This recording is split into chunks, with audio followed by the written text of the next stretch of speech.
Welcome to the Answer is Yes podcast, where we interview some of the most interesting people that have said yes to opportunities in their life. We hope that through these stories, you can learn to create your own destiny by saying yes along the way. Join us as we explore the new series covering topics such as passion, integrity, and hard work. I'm your host, Jim Riley, and I hope you enjoy these interviews as much as I do. I believe that everyone has an important message worth hearing.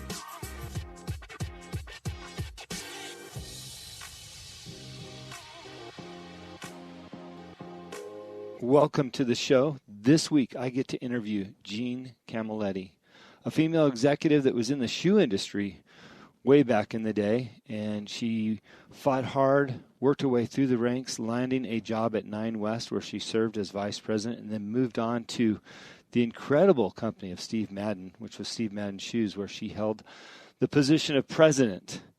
Back in a time where, when she started there, she was only one of 6 female sales reps across the entire United States. In today's interview, she talks about having the strength, the perseverance, the integrity, and just putting in the hard work to get where she's at today. And by the way, her story didn't end there. She moved on to own some franchises with Blo Blow Dry bar locations in the East Coast. And it's just incredible to hear her story about transformation into the franchise industry. And if you're somebody looking to open up a franchise, it's no different for you than it was for her. These are great opportunities. There's plenty of companies out there that have put together incredible business options for you to consider. And as we go through her story today, maybe you can apply it to what you're looking at or thinking about doing. And I'm thrilled to have Jean on the show because I'm so impressed with female empowerment and what women have been able to do in the last 20 years and their positions in the work rank. So please enjoy this interview with me. This is Jim Riley, your host, with the Answer is Yes podcast. Hello and welcome to the Answer is Yes podcast. Today I have Jean Camilletti on the phone from the East Coast, right, Jean? How are you today? Hey, Jim. How are you? Thank you so much for having me. I'm doing well. I'm good. And what city and state are you? And I know you're East Coast time. I was just curious. Yes, I'm a girl born and raised in Queens, and I live in Long Island now. So I'm a New York kid. Yeah, I felt like we had to clarify that from the accent coming through. You know, we're California people. Okay, Jim, I don't have the accent. You do. Right. Well, at least we've identified our boundaries here and where we're at. I've spent a lot of time out in your region back in the day when I was the vice president of Kettle One, and I absolutely love Long Island. I've got good friends in Southamptons and really enjoyed the experience between New York and New Jersey and the people out there and the culture. So I'm happy to have you on the phone today. Thank you for having me. Now, our show is nationwide. We've had guests from the East Coast prior to this and West Coast, of course. But I love hearing about upbringings on the East Coast and where your early beginnings were. So if you don't mind, we know that you've got a great franchise business right now, but I'd love to hear where your career started and what that was like for you back in the day. Oh, okay. So, like I said, born and raised in Queens and came from a family that believed in everybody works and everybody works hard. So started actually selling shoes in a retail store part-time while I was in high school. And then from that just kind of escalated into became an assistant manager, and still was in college, working on a business degree. And the store owner liked my eye and had trained me and started getting me involved in buying for 2 locations. Really? And and I was young. I mean, I was, in my early 20s, 19 years old. Mm-hmm. And at that point, I was in school, and a wholesaler who I did business with the owner, said, you're a great salesperson, love to teach you and take you under my wing. And I actually, believe it or not, at 20 years old, left college, didn't finish that degree, and went into the wholesale shoe industry and started as a sales rep and really got trained from the bottom up. And at that point, I was very fortunate. Worked hard, did well, and through my experience, landed some great jobs. At some point, I became a director at one company.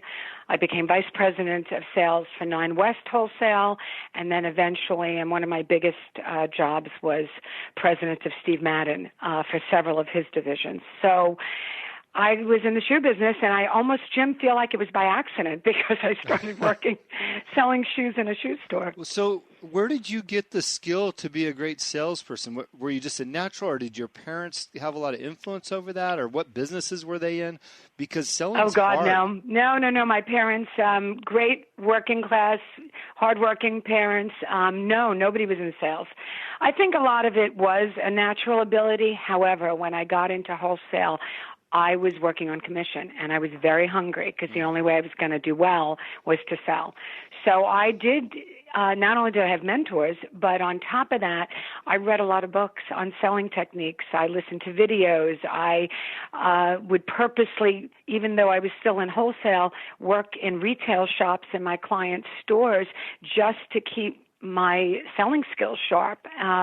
And then since I was a good salesperson, that's when I got escalated to the next level. And eventually I had sales teams under me, which I had to teach my experience to. And we would hold like weekly kind of sales, training classes, just very impromptu, just to talk about selling techniques and, how to make the clients feel, the best product and the best service and all of that. And that's kind of how it happened. I always find it fascinating when people on their own accord go through a self-teaching process, as you mentioned, reading books, watching videos, holding impromptu sales seminars and things like that amongst your peers. Where did those ideas come from? Your colleagues, or you just knew that you wanted to be better, so you started reaching out or looking for more information? That's really what it was. I wanted to be the best salesperson. I actually was very fortunate, and it's funny, you and I chatted about this earlier. When I landed one of my bigger shoe jobs as a sales rep, the owner of the company had only men on the road selling shoes. Mm-hmm. And I was the second woman he ever hired. The first woman he hired, he told me, didn't do well. He said, yeah, she likes to do her nails. I'm not big on female sales reps, but you come highly recommended. I said, okay, well, I'm going to change that. And I said that flat out to him. Mm-hmm. He goes, okay. I said, you won't be disappointed. And I became a top seller in the company out of 6 divisions and was always reminded by him. He goes, remember, I hired you and I didn't believe in you. So it was almost like a standing joke. I was with that company 17 years. Wow. So that was really like the root of my wholesale background, and it became very driven because he told me that. When he said that to me, it like lit a fire, and that kind of is how that happened. Can we talk about that for a minute, because it's another thing that we discussed prior to going on air here. Females, women in business, especially at a time where there weren't many, as you just said. You were the second one that he hired. What was that like? Because I think it serves us well to be reminded of really the opportunities we have today and how hard it was at some point. I'm not going to do the math on the dates for us on the show, but it wasn't last year, I'm guessing. So, what was that like then, being the second female hired in an organization like that in an important job?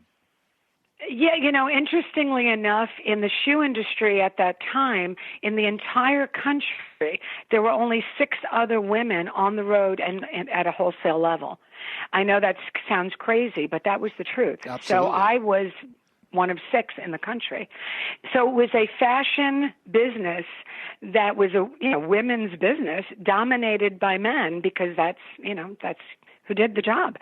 And I had people like him who, when he saw who I was and how hard I worked, supported that and celebrated it. And I was fortunate that, I guess being the kind of gal I was, I made friends with those guys. Those guys were, a lot of them, senior to me and liked me and said, they would be willing to help.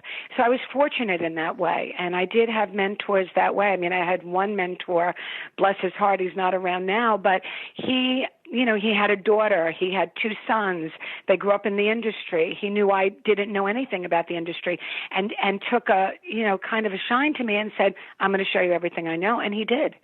And I'm thankful for that. The truth is it's important to me to make sure I share that now. Yeah. And I make sure I do that for not just the women that I employ, but anyone that I employ, because that's where the give back is. I feel obligated to share what I know and pass it over. I feel like that is a responsibility I have. And people did do that for me, and I remember who they were. I was fortunate. What characteristics do you think you had that encouraged him to become your mentor and offer that, mentoring at a time where, I'm sure he caught a little flack for mentoring, one of 6 women in the industry, but I'm sure you possess some things that made it easy for him to justify that. What do you think those characteristics were? Well, I had a lot of drive, Jim, a lot of passion. I loved what I did. I mean, I truly loved what I did every day. And I think that's what he saw. I think I remember him saying to me, I hope that, my own daughter, who is much younger than me, feels the same way about what she takes on in her life. So I think that's what it was. I think, he saw the drive, he saw the passion. I was a hardworking kid from 13 years old. I always worked. So I wasn't afraid to work, and I wasn't afraid to roll up my sleeves. And I believe that's what it is. I know that's something that I see in someone, and that inspires me to help them. So I'm thinking it was that. It's interesting. As much as business evolves over generations, this is one of my key words for this series of shows I'm doing this year is hard work. And that's one thing that doesn't change is our own abilities to work hard and, have passion and integrity in what we do. But really it comes down to working hard and getting the job done, because I think people oftentimes lose that understanding that, they show up at 9:00 or whatever their start time is, and they think that it's going to be given to them. But it comes down to hard work, doesn't it? It really does. And unfortunately, I see a generation now that, does expect. But there's a hard-working group, a core of people. I see it, in my own business, that you can tell, Jim, right away who they are. You see who they are. They show you who they are right away. And those are the ones that I look at my district manager and say, okay, let's develop them, let's cultivate them, let's bring them to the next level. If that's what they want, we do sit them down and say, listen, we have a ton of opportunity. What do you want to do? If you had a magic wand, what would be the perfect job for you? And we let them talk and let them tell us, where their passion is. And then we can fit them in to what we're doing. And I think that's where that does lack. I'm not saying it's impossible, but I'm saying the core of those people, who they are, there's not as many as I'd like to say are out there. Yeah, so I think for the purpose of the show, I'll use this opportunity. I think there's 2 messages there.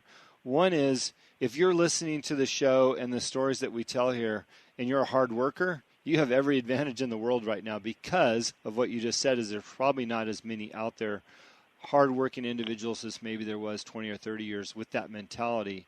But if you're listening and you're not one of those, understand the value of working hard and getting, what you want in life through those hard efforts. I think there's I think, the one thing that I can say, I never focused on the money.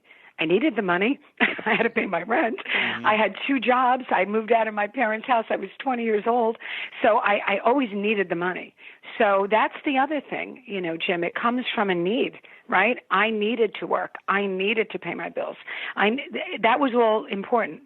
And I think that's part of it, too.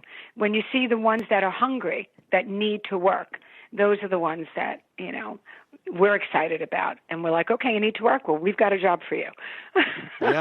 Yeah, I love that. I'm going to ask you because you brought it up real briefly. You said you started working when you were 13. Yes. What were you doing at that age? Because I love asking these questions. We find a lot of paper boys, lemonade stands,